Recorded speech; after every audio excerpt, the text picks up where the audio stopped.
All right, so today let's dive into this whole digital nostalgia thing. Okay. Specifically, all the 80s love in the comments on Carlight's City Arrival. Yeah. Like, why does this music hit so differently for so many people? Even people who weren't around for, like, boom boxes and all that. It is fascinating to see how many people are connecting with this. Right.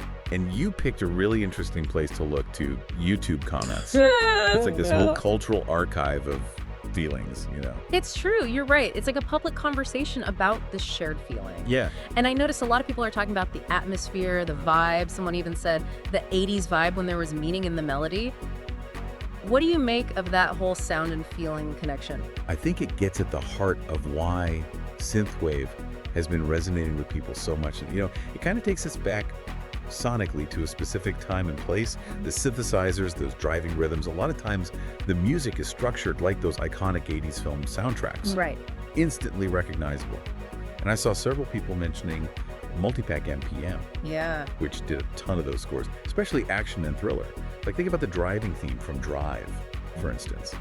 That's the kind of legacy Carlights is tapping into. That makes sense. Even if you weren't, alive in the 80s, those sounds have gotten into all of us through movies, TV, even commercials. Yeah. Okay, so we've got the sound, but then there's the visuals paired with the music, too. Lots of comments about 80s girls throwing water, like simple scenes, but people are having big reactions. Oh yeah, visuals are huge nostalgia triggers. Yeah. They just instantly transport us back to a particular time and place. Those images, even if they're from movies and music videos and not our own lives, they evoke emotions and memories. Totally. And there's something about the aesthetic of it all, the fashion, the way things were filmed even, that gets to people. Oh yeah. Someone even specifically said naturalness, like comparing it to today. What do you think about that? I think it speaks to this kind of yearning for a time before the internet, before social media, when things felt, I don't know, simpler, more authentic. Right. And, it's not that the 80s were perfect, obviously, but there's this very romanticized idea of that time as being less complicated, less digitally driven. Yeah. And I think that resonates with a lot of people, especially now when we're hyper-connected and like always on all the time. So it's not just the music, right? Right. It's the whole feeling that the music and the visuals that go with it evoke. Yeah. It's like this longing for a simpler time, even if that time was more of an idea than reality, especially for those of us who weren't there. And what's really interesting is how this shared love for a time gone by, it turns into this sense of community. People are like sharing their favorite tracks, debating which Carlights era is the best. Heck, even just commenting, great. That's the thing about nostalgia. It's got this incredible power to connect people. It Yeah. creates this space for shared longing, Totally. for reminiscing, even just playfully debating the details of a time that for some people is more in their heads than their actual lives. And because it's tied to music, which is already so evocative and personal, that connection just becomes stronger. Speaking of personal, what about you? What comes up for you when you listen to this track, to City Arrival? It's interesting listening to it.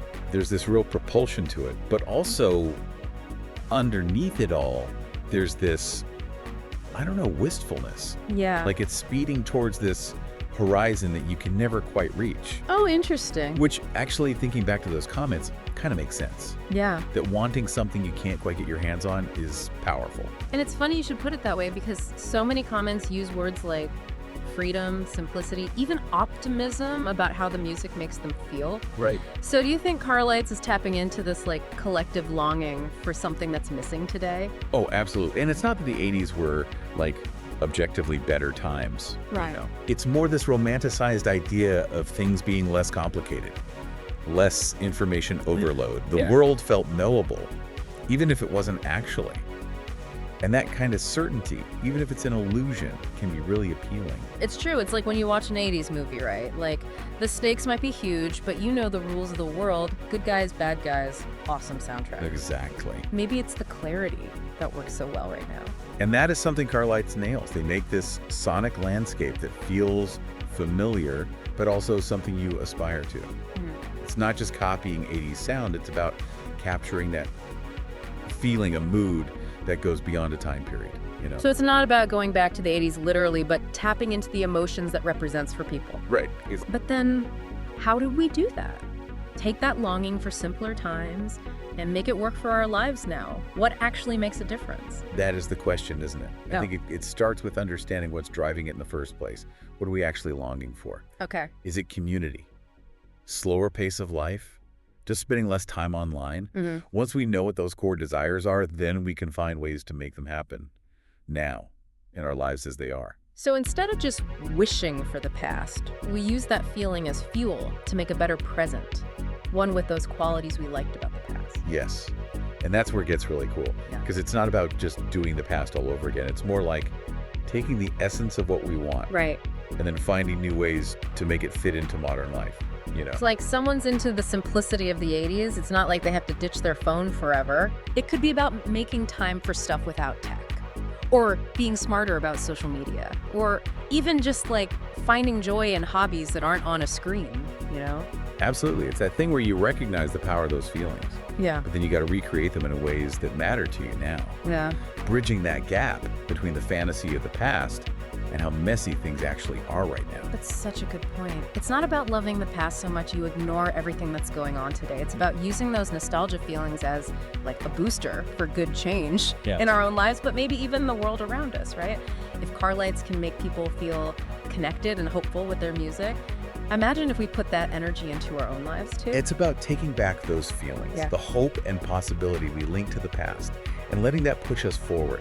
Well said. Sounds like we've traveled those neon streets of 80s nostalgia and come out the other side with like renewed purpose or something. Indeed. But before we let our listener cruise off into the sunset here, Okay, give it to me. What's the final thought? What are we leaving our listener with here? well, we've talked about, CARLIGHTS and that 80s nostalgia, even for people who aren't there, and how figuring out those feelings can actually help us live better now. Yeah. But it goes even further. What if this whole longing for the past thing, it's not a bug, it's a feature, hardwired? How do we use that, not just for ourselves, but for good, big picture? Whoa, okay, now that's going to be in my head all day. Nostalgia as a tool, not a trap. Tell me more. Think about it, right? CARLIGHTS is making these connections, this hopefulness through music. Could we do that elsewhere in life? Not just yearning for a simpler time, but using that energy to make a simpler future a better one. That's really something. And it makes me think, what's City Arrival doing for you, dear listener out there? What kind of future do those synths make you want to build? Hit us up on socials, comments, voice messages, all that. Yeah, let us know. And on that note, I think we've done our deep dive for today. Fascinating stuff. It really was. Thanks for geeking out with us on 80s nostalgia, everybody. Remember, that past is set in stone, but the future, that's a synthwave jam just waiting to be written. Ooh.